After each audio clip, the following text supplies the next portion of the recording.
tudo bem. Cê joga na minha cara e tá tudo bem. Cê gasta na Gucci. Okay, so hello. Welcome to the Actually Authentic podcast with Candice and Awanda. And this week we are very excited because we have a very special guest with us. His name is Antwan, and I am going to let him introduce himself so you can learn a little bit about him before we get into it. All right, so my name is Antwan. 46 years old, I'll be 47 in May. I'm originally from New York, grew up in Virginia, played multiple sports throughout my life. Former semi-professional basketball player, coach, high school coach, and professional trainer formerly for Hard to Guard Skills Academy, Phoebus High School in VA, and father of four. How old are your kids? All right, so I have one that's going to be 29 this year, one that's going to be 28, one that's 24, and then my baby boy is 12. Okay. Nice little break in between. Yeah. That's a whole story that we're not gonna get into. But another episode. We'll have to invite you back. Wanda might know that's a whole episode. But yeah, that's and right. So currently I'm in Pennsylvania. I met my wife years ago, and we got back in connection 2018. Reconnected and started dating again. Moved up here in 2019, and we got married 2022. So we've been on 3 years in May 22nd, which was my former basketball number. You know what I'm saying? So anniversary coming on up. A couple. Yep. Okay. Yep. And then I have two grandbabies too. 7-year-old Amari. Yeah. And my grandson, who me and the wife, we're going down this weekend to the birthday party. My grandson, who's a junior, his name is Javon Quillen. Wow, nice. So you have a nice big full family. Oh yeah. I gotta try. We're looking forward to getting your perspective on this. Is like part 2 of another episode that we had that was, we got a lot of feedback that people wanted to hear the male perspective on some of these topics that we talked about. So and I don't think that it was that our perspective was invalid, but I think it's just that we can only speak from our perspective and our experiences as women. And obviously men have different experiences, or that maybe some of the ways that we were looking at things, you may see it or have experienced it differently. Oh yeah. So yeah. But not in total. So I wouldn't say you were wrong. I can't remember if I gave you any feedback or not, Awanda, but because y'all made some great points. You did. You said that you thought a lot of our points were valid. Yeah. Just as some of them, I guess males look at them differently. And just high level, we were talking about why people kind of stay in relationships that are no longer thriving or no longer good, or may have become toxic. Like, why is it so hard to get out of it? Right. So I guess just to start, what are some of the reasons that you feel like people even get to that point of the relationship just not working or needing to end it? Well, how it gets there, I think it starts in the beginning. We don't interview one another well enough. We don't ask the questions. We're in the beginning phases that, the rainbows and unicorns and, all the glitz and glamour of the newness of a relationship. And everybody falls prey to that. It takes some real focus, maturity, maybe some experience to really kind of negate that and ask those questions. Because sometimes if that person across from you looks exactly what you pictured, you don't want the real answer to it. So that's one thing, right? So, but that's the beginning. So when I approach these conversations, I always talk about the interview process, because that's the most important part. You're gonna get there regardless. You're gonna get there some type of way if you don't get in the beginning, come to an understand each other's face. We wind up dating for 3 months, and you're a Muslim, I'm a Christian. It ain't gonna work, But you have to ask those questions up front and approach. How soon as a man do you think these questions should be asked? Like first date or first couple months? Okay, so for a man, another conversation here. So for a man, it depends on and this is me just speaking freely, being 100. It depends on what category he sees you in. All right. So, and where he sees you, how he sees you. Okay. So if he sees you, say he meets you at a business function and you are, modestly dressed, professional, well spoken, he might hurry up and ask those questions, or he may fall prey to his own insecurities and not ask those questions because he just want to rush into the relationship. But the whole idea is the same. He wants you, right? Mm-hmm. For a permanent, for wife, right?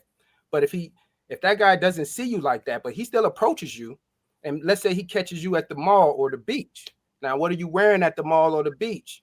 How are you presenting yourself, right? That's the type of attention you're going to get. Whether it looks wrapped in the exact package that you want, that's all external, because his intentions, he's not looking at you for wife most of the time in that regard. It's possible, but most real men that find modesty in a woman very important as their boundaries, then he's going to still approach you, but he's going to approach you for fun. And he's not going to ask those questions, and he may ask them because he's not going to care the answer. He's not going to take you seriously, and he's not there to take you seriously. So how you start is how you finish. And I think I can agree with that. Just because I know, like, I dated people, obviously, and I know how, like, I met, like, my kid's father, for example. I met him in the club, but then I met my husband at work. So it was, you meet somebody in that setting, and to your point, it's like I met him at work. So he knows that I got a career, I'm not dressed like I'm going to the club at work, obviously. So you get different results. So exactly. And you could have that, that guy who just gonna show up at work anyway because he's just thirsty. But you're protected by the presentation of yourself. And they still may try you, but they won't even spend that much time. When they hear you talk and what you're serious about, and that you're serious about any relationship that you're trying to step in as a woman, that guy, that's the kryptonite. That guy is going to step back. He'll wind up being your homeboy trying to and stay in the friend zone, but he really want to sleep with you. Okay, that's a reality. But he will protect you as well and protect you from himself for a period of time because he sees that you're a good girl and he knows his true intentions. So that's at work because you still have to work with one another. So do you think that those men who don't ask, like, they know what category they already put you in, but then they still decide to be in a relationship with you, knowing that that wasn't really the intention? It's like, we just kind of fell into it. So now it ends up being a little bit longer term than it should have been. And now we at that point where it's like, I don't even really want you, so in that way, right? I know he called the chameleon. That's the chameleon. All right. I spoke about that idea of men being chameleons on the first podcast I was on regarding relationships. And I brought that point up because men, we really haven't changed. All right. We really haven't changed. We do whatever we can do to get access to you, to your body, to you. And we know, especially the mature ones, we know that once we bond with you in that way, then you're connected. That becomes one of your crutches or your Achilles heel on trying to get out of the relationship. It's that because that's the way God made you, right? So once we can get to that intimate side of you and make that connection, we feel like we got you. So as a chameleon, that guy, the chameleon, he's going to do whatever it takes. He may not have confidence in a relationship or that any relationship will last. He's in for the fun for the time being. No matter how serious it gets to you, he can protect himself because he just doesn't have to be as serious inside, right? He can move and shake. He can feel disrespected or something by you do, but not say anything because he knows there's an end date, right? He's not really concerned. He wants access to you. He wants to be around you. He wants that attention. He wants access to your body. That's one of the main things. So if you're talking about dating, and this day and age now, that's a big part of it. These guys are committing into relationships to have access to you, to enjoy the moment, to be human, to feed the flesh, but not really to take you serious, to wife you up, to respect you, to ask you, hey, can we not do this? Can we approach this with, and like a snail. Can we slow this roll on this relationship, because I don't want to ruin it with that. I don't want to get caught up in the intimacy part of it, because that's when we really go wrong, you know, because now you're bypassing all the red flags. You can't see anything. You Ray Charles in it. You know what I'm saying? You ain't trying to see, oh, she look good. That's the other thing too. Not to interrupt you, Twan, but that's the other thing, is that what we were saying was, to your point, you know that there's an end date as a man. So you already know that you checked out whenever you did, or that you're going to, because you know this wasn't what it was. Beginning, right? But what we were saying previously was that, but it's not common. It's not as common for the man to make that decision. Like, you might know, but you ain't coming saying, listen, this ain't really working out, so I think that we should just, cut things off. But he's saying they're going to have the fun. They're going to continue with the fun. We're not doing that. We're not doing that. It's multiple reasons, though.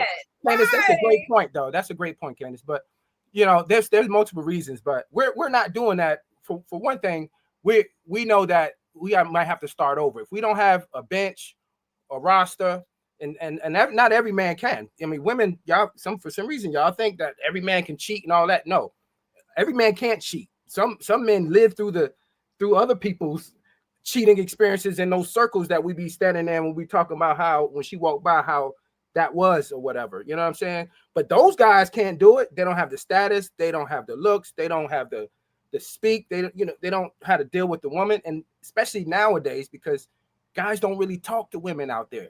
Everything is on a computer. Yeah, I used to hang out in the mall with $2, buy something and hold a bag, and that's all. But I got a pen and a paper, and I'm gonna get some numbers, and I'm gonna interact and talk, So things are a lot different. But what happens sometimes is that guy who wasn't really taking you serious, happy that he got somebody like you or whatever, and he's just in it for the moment. He may see some things in you that he start to pull, tug. So now you're in this category, you're the fun category, you don't know, but he wants to move you over there. He is connected to you. He has bonded, not like women bond, but we still bond the same to an extent that way. But he's being pulled. So now it's a lot of inner turmoil, and we set ourselves up for that, because you're all he knows. He's comfortable now. He's got to know you. You're sweet when you want to be. You may be mean and pissed off sometimes, but you can be sweet when you want to be. So he has these things he holds on to now. I hear you, Candice. He hold on to now that he wasn't looking at before, because it didn't matter, because your body was right, because you had to look. You know what I mean? So, but now these other things are mattering. But when they start to matter, what how you present yourself and things like that start to matter too. And that's where we start having these arguments and these conflicts. The things that you choose to do that you've been doing. You can say, I met you in that club. I met you there. Well, guess what? He knows that he went to the club to get something to smash. He didn't necessarily go to the club to find a wife. So once he at home realizing this club thing, he's got to take that club mentality out of you. And that's we're always defeated from the beginning, because women are going to say, you met me there. This is how I've been my whole life. This is how, I've been dressing. This is how, I've been socializing. These are my friends. I got 18 male friends. These are my best friends. And we guys say, that's what you're saying. Have the conversations up front. Those kind of conversations up front. I think it takes a certain level of maturity, though. Like, it definitely does. And to your point, when people are younger, they not really having those conversations. Probably not even at our age. A lot of them aren't, to be honest. I mean, I think I don't know. We're in a podcast world now where people listen to people talk about relationships, and it's more common. But that wasn't a thing back when we was younger. So it's like people having those conversations more. But I'm not saying that it results in anything, but they might have them a little more just to have something to talk about. Yeah, I think it starts good conversations and dialogue like we're having. The reason we're on a podcast now talking about having the same type of conversation. And this is definitely probably helping some people, Definitely, but some of the podcasts, I mean, I watch a lot of the different podcasts, and some of them are just annoying to me. Like when they get off on this, like, high level, and it's like high value, right? High value. Sorry, 6 foot. Yeah, I'm like, okay. But is that really the basis of a relationship, right? Are you, so that's why I asked you that, like, or when are you having these conversations, like the first date or what? Because I'm not a man, but if I'm just thinking in my mind, like I have sons, and if the first time somebody's meeting you, they're asking you, well, how much do you make? Or what do you like? Are you looking for a relationship? Or what are you looking for when you're leading with those type of questions? Yeah. Right. Yeah. Like, are you looking But for? that's how we said before, like people, it's like a lot of people are kind of shallow, or they just have super high standards where it's like, I don't want the person that work at Burger King. Like, so if you ain't making six figures, but they ain't even making it themselves, it's just, that's the conversation. Now that does come from the women's sphere though. So that's what the men, that the red pill sphere be pushing back on, because the approach is, I'm good for $1. So on our end, the chameleons, we're like, okay, well, we're gonna one side of this dollar gonna be $100 bill, but the other side gonna be blank, and it's a counterfeit. And I'm gonna sell you this dream until you throw them legs in the air, and then I'm gonna flip it over. And that's just what it is. Because of that. Because men, I hear a lot of the conversations, they're tired of it. It's almost, it's so transactional that, but you can't call a woman a prostitute or what it says in the Bible, a whore. You can't say those things. We all right? I blinked out a little bit. yeah. So now it's being dressed up as something else and saying as a woman. So now it's like, we're gonna stay away from those words, but we're gonna move in that way more and in public. And it's just, now women are just coming out saying, if you don't make this, you don't make that. And it's crazy because I do know those percentages. I know those statistics, right? I know where I stand and where most guys stand. And it's a very small number, right, of those people. And we're just talking the dollar. So, Twan, another question that I know we both have, because we did discuss this amongst ourselves, was, do you feel like men look at women for their potential and what they can be? Because we felt like, women generally give men more like the benefit of the doubt right, of the potential of what they could be, so what, to the point we made earlier, like that person working at Burger King, he may one day, grow and then be a general manager or be a CEO somewhere or something like that. So we kind of will, go through those trials with him and just be patient until he gets to where he wants to be. And do you feel like men give women that same grace? I think younger men, I think early on when you just started dating as a man, because you want to be that, but you grow out of that real quick when the experiences teach you or show you otherwise. So, and again, it's some of that are the goggles, right? The newness of the relationship goggles. So now you're seeing potential that's not really there. You're missing certain things that she's saying or doing, or he's saying or he's doing, and so the potential that you think is there, it's not really there. But, and this is from a man's perspective, right? But because men, we know what we want. We know how we see women. We just don't let y'all into it. We want y'all to kind of to fall right into line with our moral values, our spiritual values, our and how you present yourself. My boundaries are respected by So it's I think it's less potential and more of just the experience, because either way we want to experience you. See, that's the thing. So we're not so intentional that every woman we talk to, we know that this person, because if we have any experiences and we've learned anything from them, and we're not married to those people now, then we know that it doesn't work out the way it seems in the beginning. So potential, for a man, I don't know. I don't know too many guys that go off potential. Yeah. Well, we kind of talked about that last time. I'm sorry to cut you off, but like even from a woman's perspective, you do grow to learn that like that potential that you're seeing in that person is usually you projecting on that person, right? It's not really their potential. It's not really, but they're not gonna. They may not accomplish that. It's just what you would hope and what you hoping that they will someday.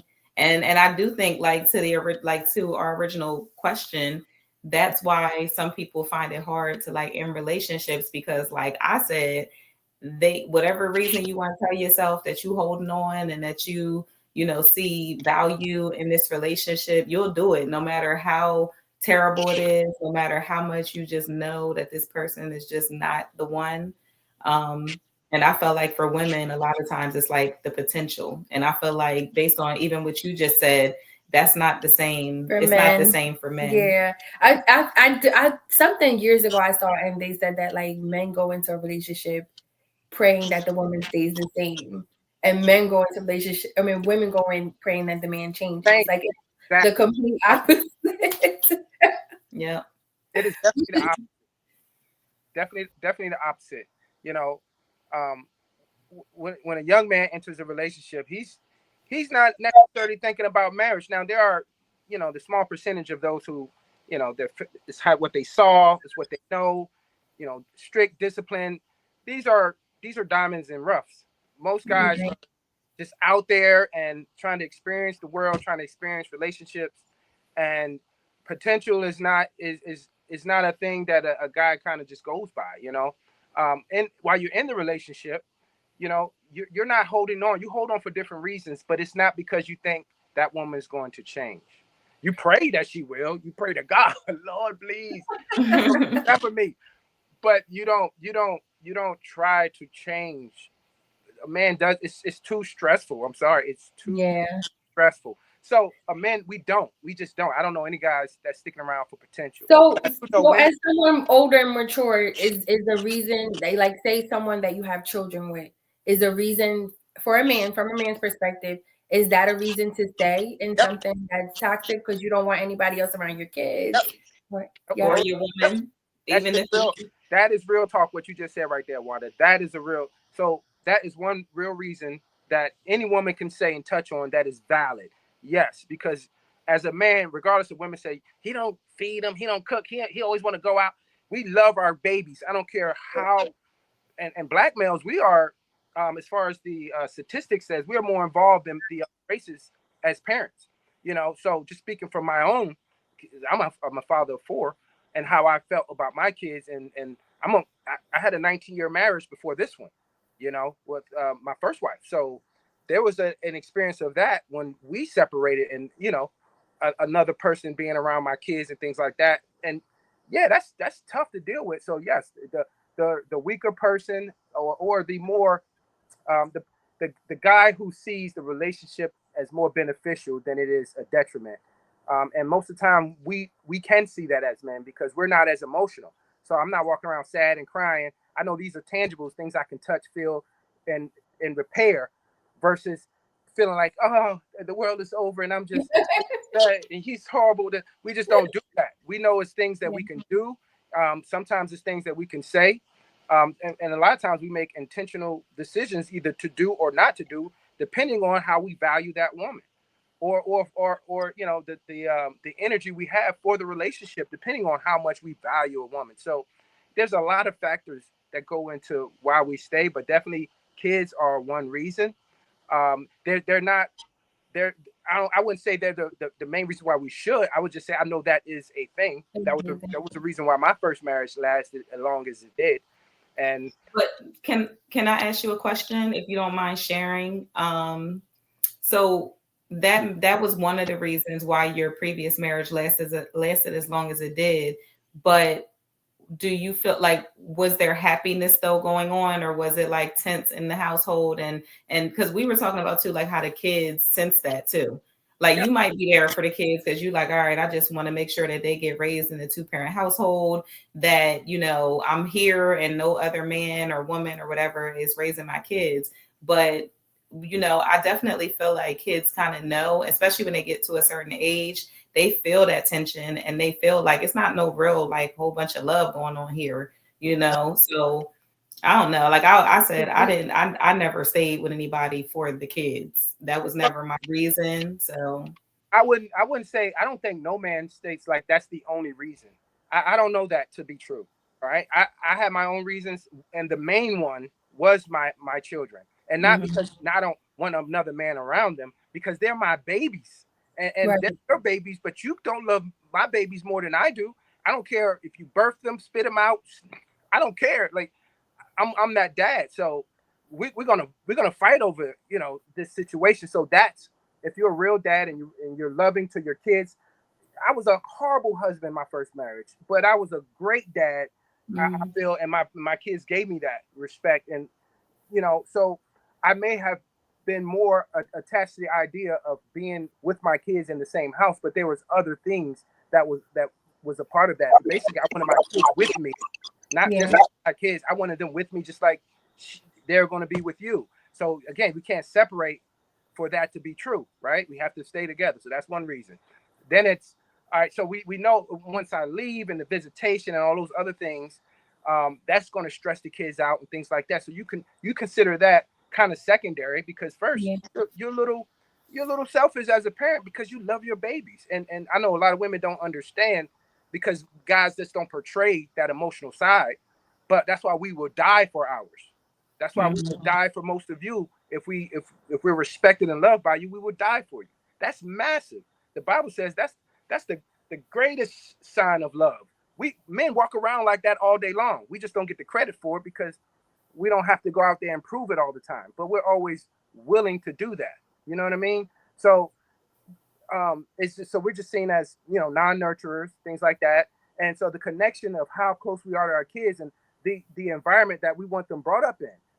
They need that masculine environment as well. That was going to be my next question to you, is for a man, is that whole just, I don't want to say persona, but that view of like a family unit, is that a thing for you guys? I know that's a reason that a lot of women, you know, they stay because they want that. They want, you know, the marriage, the family, right? But I don't know, is that a reason for men? Yes, it is. So when you're a young man, you may not be thinking that, but we are mature, and we are programmed. We're programmed to seek a mate, right? And that's one of the biggest desires we have. That's one of our main needs. So we need a permanent mate. We don't want to try to figure this out every day, right? I can't go to club on Monday. I'm gonna go to the Dewdrop, and then I'm gonna go to 1851 on Wednesday and Thursday because I'm trying to get on, because I have these needs that I have to satisfy.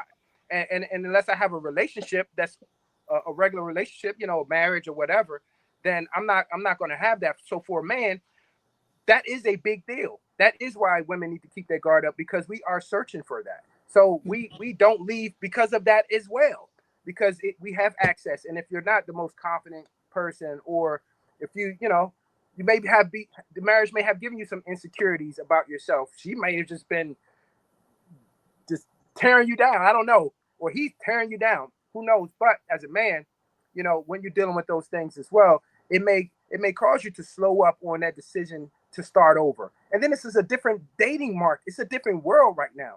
You know? It really is. So it's like the rules are being made up as we go along. But remember, before, for a long period of time, a pen and a paper in the pocket and a bag to just buy one thing in the mall, walk around for 2 hours, girl, that used to work. Yeah. That used to work. I stayed out there, you know. I mean, I'm a former ball player too, so the status, you know, that helped. But it's still, you put yourself in those environments, and you got your pen and paper, and it's you have to interact. You have to talk. You have to get to know. And I'm telling you, every time I've done it with groups of guys who. One of my best friends, he's a local R&B singer in VA, and we grew up together. And you know, we was tag team partners for a minute doing that. You know, and we. So you're somebody that's saying you came out of a long-term marriage, right? Yeah. And then eventually you wind up getting remarried. Did you have a lot of apprehensions about getting married again or getting back out there as a man? Because I know women, we view it differently, right? After being in probably a 20-year marriage, I know a lot of women probably, they just stay single. They don't go back and get married again, you know, or they just have all these walls up. Like, as a man, is it different for you? It's different for me, but this is anecdotal because I was a screw up. See, I can own mine. I was the worst. I said I was a terrible husband. Y'all missed that part because I said I was. No, I heard you say that. Clear. You know, former athlete, too much attention. It was enough to look at myself and say, you know what, I can have something good, but my approach, I have to be different. You know, I heard a great woman. You know what I'm saying? This is the mother of my oldest son and my oldest daughter. And I was still growing, and I'm you know, trying to play ball professionally and meeting these peoples and in these circles, and the experience was an illusion. You know, I got all this attention. You know, everybody want to hang around. It's always a party. You know, it takes some maturity, some focus, some discipline, and I just didn't start off my life that way. Now I got it eventually, you know, but I had 2 kids at 19. You know what I'm saying?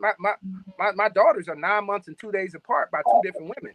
I was in You was outside. in high school. My oldest daughter was on the way. You know, so I was making a lot of mistakes because I didn't have that father figure, that environment we was about to hit. Right.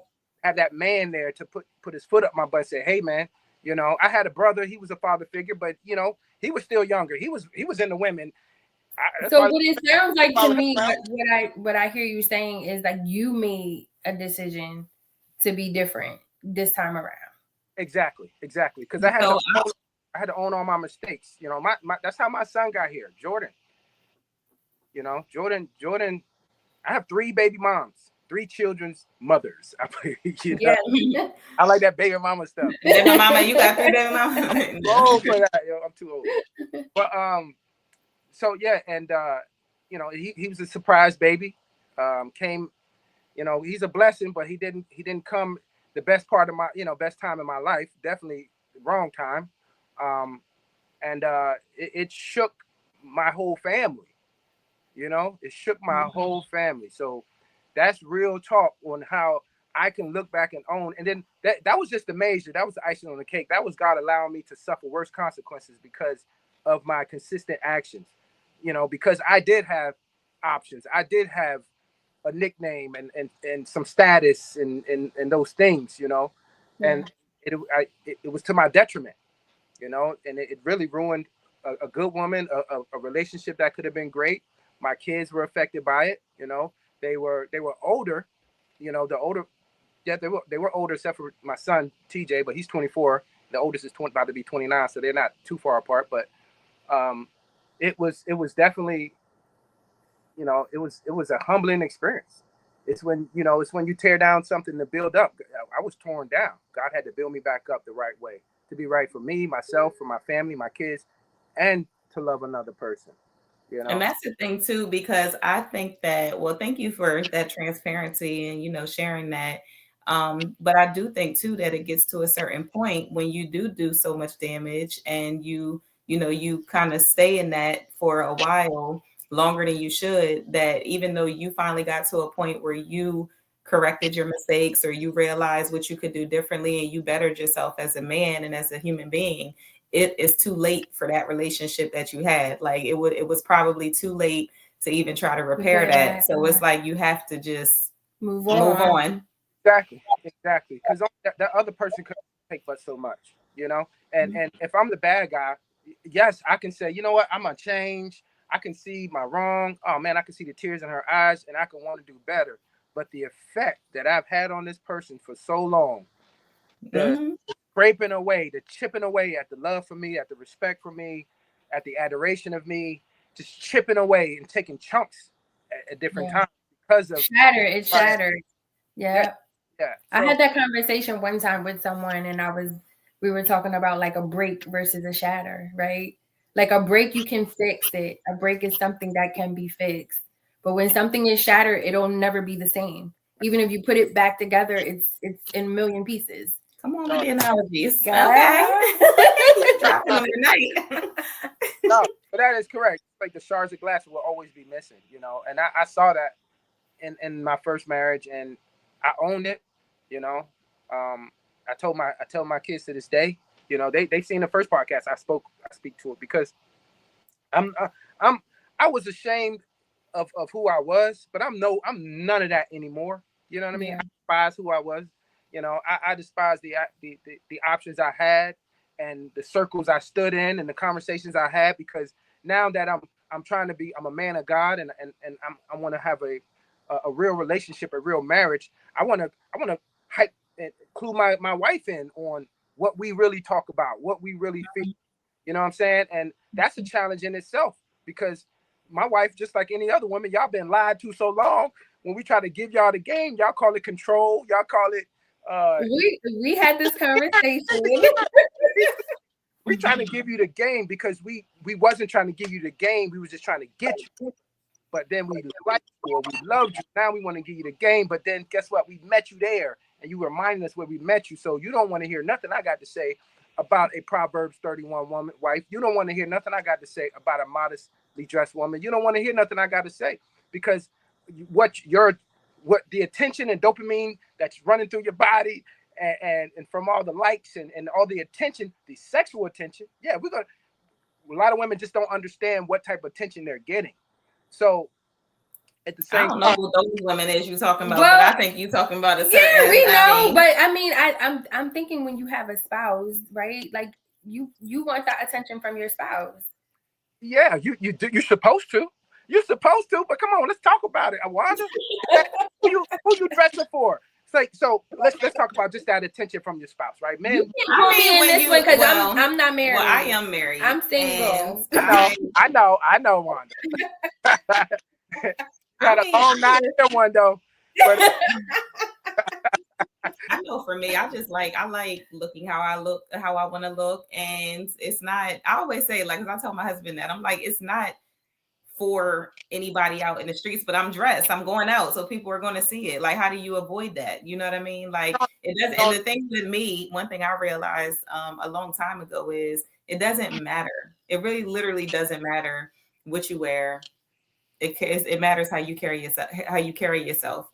You know, like I always been a kind of person like that can go out and people aren't like hounding me. It's a certain aura, a certain presence that you have that people just know, like, I'm not going to disrespect this person. Something about her is saying I ain't disrespecting her. So it's like, it's a certain aura that you have. So I do understand and I agree with you husbands when you kind of share those things or like what, a vision of a wife is and things like that. But I think it's just more like, I know I can't speak for all women, but I think it's more like a defense because it's like, I know how I'm carrying myself. Mm-hmm. You know what else? Let me tell you how that don't matter at all, Candice, to us men. I'm gonna tell you. He like it don't matter. I'll tell your husband to turn that ear because I'm gonna help him out because he probably turning that on. So we know that y'all feel that way. We're used to hearing it. Well, I'm not dressed. My intentions. Your intentions don't negate the same results. Your intentions and the results that it don't match, but the results are the same as if I was dressing to get all type of attention. So it is we care about it. Hold on, let's start from here. Respect, mm-hmm. Right? So for a man to feel love, he has to feel respected. For us, y'all need love. We need respect. We don't need the love. You could tell me you love me to the moon turns a different color. It's not going to really matter till you respect me. I feel the love. That's just the way men, we are wired, okay? And respect is my boundaries. Respect is how men respect me and respect what's mine, my family, my wife, my kids, right? So how you present yourself really matters to us, regardless of your intentions. You could just be into high fashion, but everything is skimpy and revealing. Guess what? The results are the same. You don't have to be hounded to be perceived as a fun girl. And as a man, no man that affects us. It affects the amount of respect we feel from you, and we up to the point we feel we're being disrespected because you're presenting yourself like you're a fun girl. Guys are thinking about what's ours, the thing that we treasure the most, the one that we adore the most. These guys are thirsting over her, whether they're hounding you or not. Their eyes, they're looking down your shirt because you got all your titty meat out. So they making sure they get that. If your man is there, he may not say nothing. He may be a simp. He may be okay. He just know that he don't want to argue with you, so he's accepted that he met you here or he met you there. And this is what you're going to do. But at the end of the day, it affects that. We don't want to hear you tell us about your intentions. We want you to pay attention to how your presentation of yourself makes us feel. How I'm a man that for me, with my experience, I can't. Everybody can't have what I have. Meaning, if you're mine, then everybody can't see my goodies. If they can, then everybody got that. It don't have value to a guy like that. So let me wait. So pause, because I'm gonna take you back to something you said earlier, right? is I think that maybe in some of these cases, a husband or our man saying something to us about maybe the way we dress or whatever thing that is in question at that time might be an issue for especially a woman that didn't grow up in a household with her dad, because she might have not been in used to that type of male, authority. But you said earlier that about having these conversations up front. And as a man, I feel like this is something that you should be interviewing your woman for in the beginning, so that you will know if this is going to be an issue, because this is not just going to pop up, right? It's not just popping up that this is an issue. Absolutely. Right? Is the question during that interview?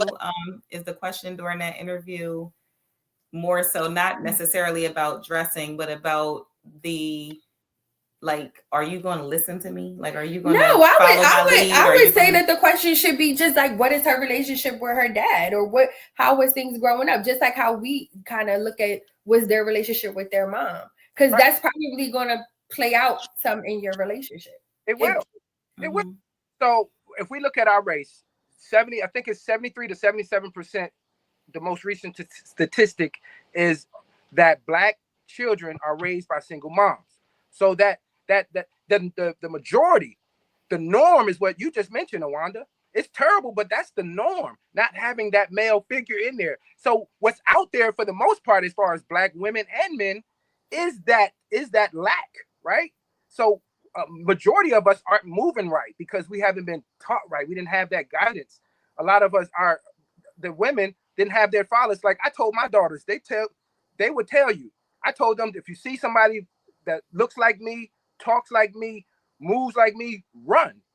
And they will tell you, yeah, my dad did tell me that. And I've constantly reiterated that as they were getting older, especially becoming teenagers and things like that.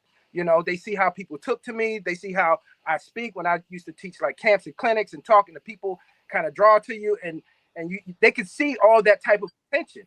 And I break it down to them, if you see something like me, run, because it's not enough of us, Black women and Black men, that had their fathers that gave them that guidance. And some may have had that male role model, but it's still not the same.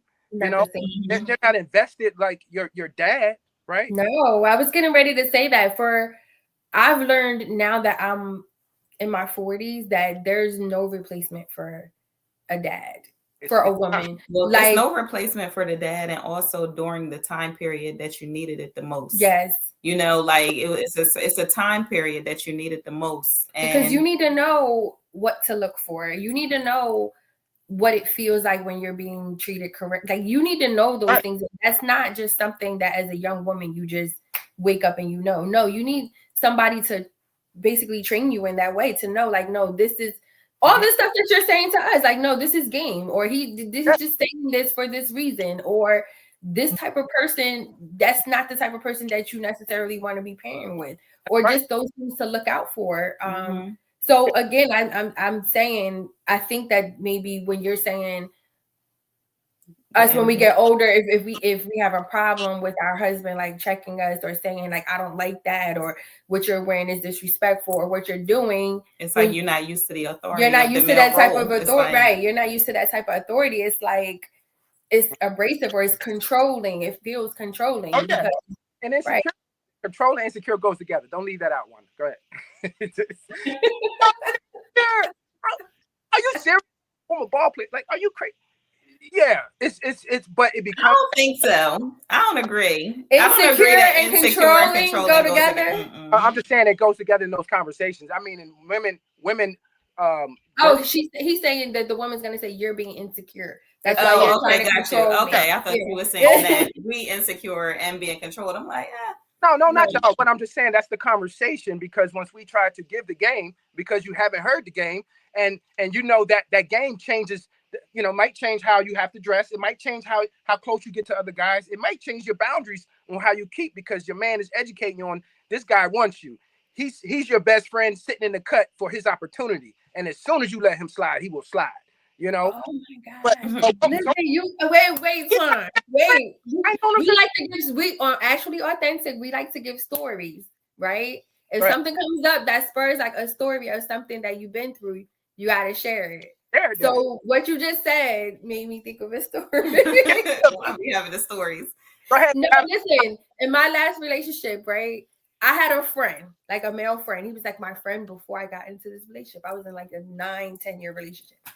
And throughout my relationship, the person I was with, he would say, he's not really your friend. Like he likes you like that. And I would be like, no, like I'm telling you, we've been friends for so long. Like we just, and I like whole platonic, like completely. Like I knew his wife, and I'm like, no, you're bugging. Like it's not that. Literally, like months after I got out of this relationship, he tried to hit on me, and I was so disappointed. I was like, "Oh my God, 30 years, I'm patient." I told you. Hey, look, it was working the whole time. We will wait y'all out, okay? We will wait you out forever because we play the numbers game. We're not sitting around the corner waiting on you. We're just waiting you out. You know, but we got this one in line. We're gonna shoot our shot at that one. We're online talking to this one. We're on this dating app with that one. If that's what they do, I don't know. I'm not out there, but I'm just saying. Back when it was pen and paper, right? I had a bunch of numbers that day. Tear a piece, put that off, keep the rest. His paper. I know you had a pager. We're gonna use options. We're gonna play the numbers game. Something's gonna stick. I might get a roster out the deal. I don't know. But it's hold on one second. Excuse me.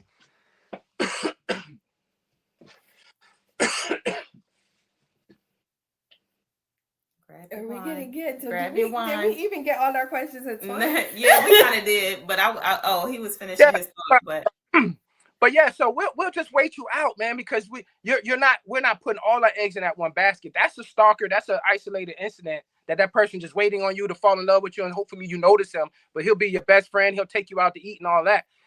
These guys are doing that though. They're adding up. They're spending money on these women like these women are getting using them for their resources. And that guy really feels like when he get his opportunity, he's gonna smash, man. And that's not a real platonic relationship. It's only one-sided. But we try to hit it. But how are you, like, for me or the other person, how am I supposed? I didn't know that. Like he never. Because we know what our feelings are and what our intentions are, and it's like I don't see you in that way. Like I literally see you as my homeboy, as my friend.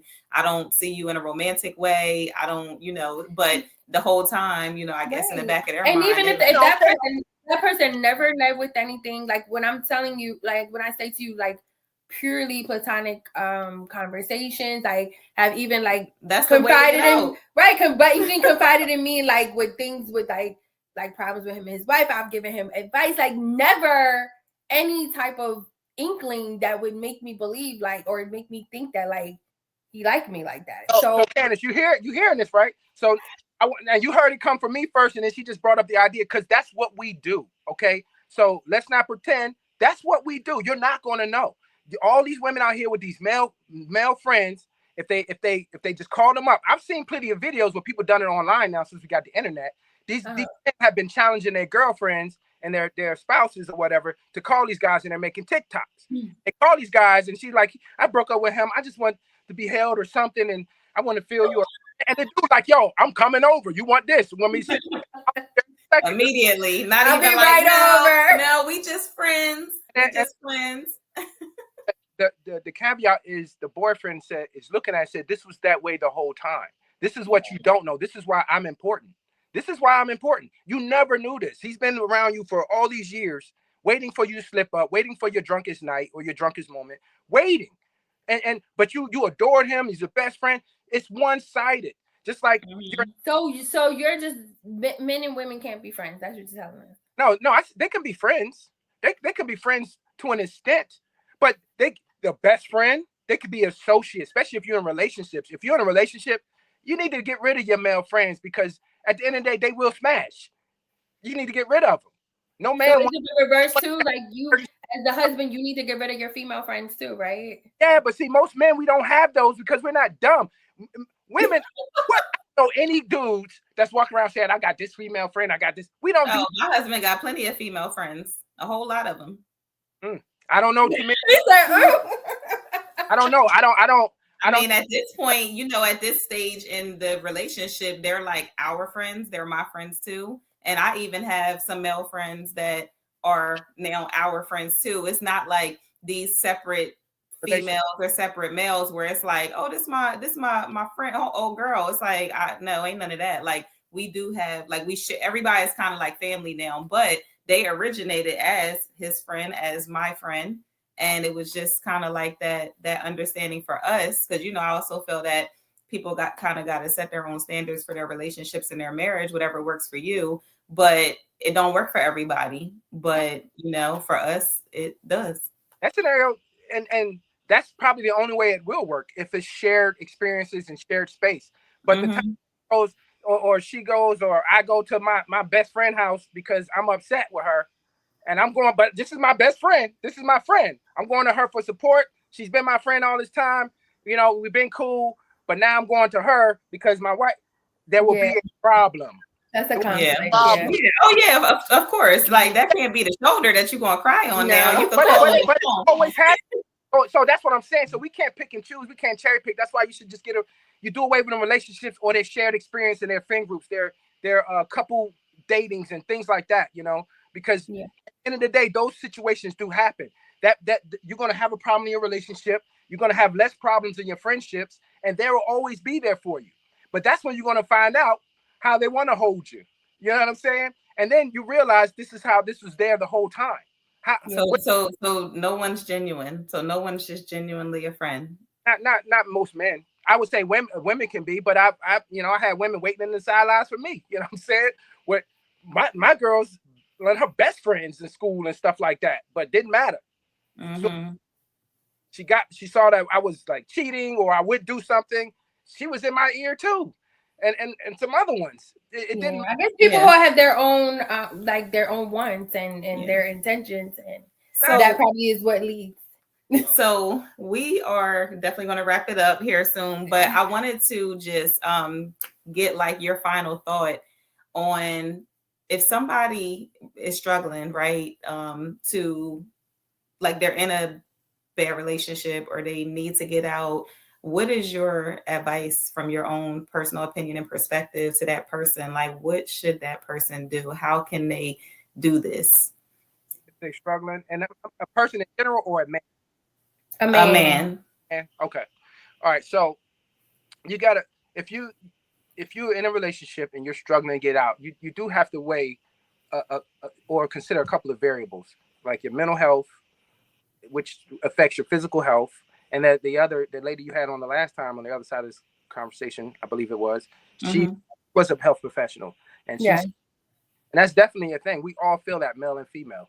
But most men, we don't show it. We don't go get checked. We don't go to the doctors. And then as black men, we don't even like them. You know what I'm saying? So we ain't. So it weighs and works against men more in these situations on how they and the things they deal with trying to get out of these relationships. But I feel like if it's a marriage, I'm a godly man, right? And I feel like I know what Jesus said in the Bible as far as the reasons that you can get divorced or separate. So if it doesn't fall along that line of porneia, which is the Greek word, y'all can go dive into that because it's not just fornication, it's violations of the marriage covenant, things like that. But it's still not something you just run out on, because a marriage is sacred, is a covenant under God if you got married the right way. So I would say, gentlemen, you got to get in touch with yourself spiritually. You got to get a relationship with Christ, because that's the only way it's gonna help you keep your sanity, keep your physical strength, and allow you to best process your emotions and your feelings and get out of the moment to see the bigger picture, because we should running out of marriages and running out of relationships. These are, we're talking about people's behaviors and actions. We're talking about things that can change. I'm 6'1". If my wife want to divorce me because I'm not 6'3", then I got to go, because I can't do that. You know what I'm saying? But I would tell men, if it's things that you can work on, and it's not just a Jezebel woman telling you need to be this, because y'all want to change us, right? And we just know that we're just going to deal with what you are. If it's not that, then you work on yourself, because a lot of times we just don't do that. We don't take the time to work on ourselves. Until I lost almost my whole family, had a whole baby, just brought so much turmoil into my life. That's what taught me. I mean, come on, that's a tough lesson. Everybody can't weigh that out. And I think because pain is usually the catalyst for change. Exactly. So I would say, don't take all the anger and aggression that comes toward you. Take like dissect it, because she's emotional and she's hurt and there's something going on with her. And if you guys can change some things, if you can have some tangibles that you can work on, fine. But if it's volatile and toxic because you violate each other's morals, beliefs, spiritual beliefs, then you got to pray and get out of it. Yeah. Because that's going to be to your detriment. I think anything else can be worked on. Personalities change. We grow. We know. I'm not the same dude I was when I was 35. I'm 46. I'm not. I was the same dude at 40. We're constantly evolving, right? So we really have to self-reflect and look at is this really what I want? This is a marriage. This is a covenant under God. This is an important thing. And if there's kids involved, now you got those other, those other. So nonetheless, it's definitely not. It's not an easy decision, no matter how bad it is or what the situation is. It's not an easy decision, but it's one that you definitely have to reconcile. You have to, kind of just assess the situation as a whole and like just have the ability, I would say, to just make that decision. Yeah, I feel like we came to the same conclusion that we did on our first episode. We did, but I think you definitely represented for the men and gave a great, well-rounded perspective to the topic at hand, and also just to the male mind and the male, the male behavior when it comes to women and relationships in general. So I definitely want to thank you for, being very transparent and just being open about, not only your life, but also your mind, you know what I mean? And your experience. And I also want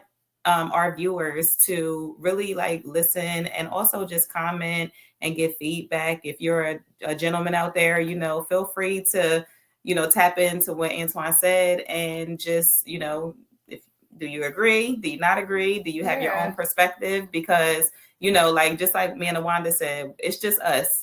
We're two women. We are not the world. We don't speak for every single woman out there. You're just one man. You don't speak for every single man, but the perspective still is respected nonetheless. Right? Because a lot of that answer is accountability. If we all and we all see what we can change about ourselves and accept our responsibilities for things truthfully, right? Wholeheartedly, right. The relationship can be fixed. Overall, Twan definitely gave some great tips and some advice. We're going to invite you back. Perspective. And we definitely going to invite you back because you definitely have a lot of valuable things to say, and not just from one perspective, but from multiple. And you have lived, to your point. So we definitely will invite you back. So, be ready. And thank you. I don't know what else to say, Twan. You gave it up for us today. Hey, I appreciate it. Thank you so much.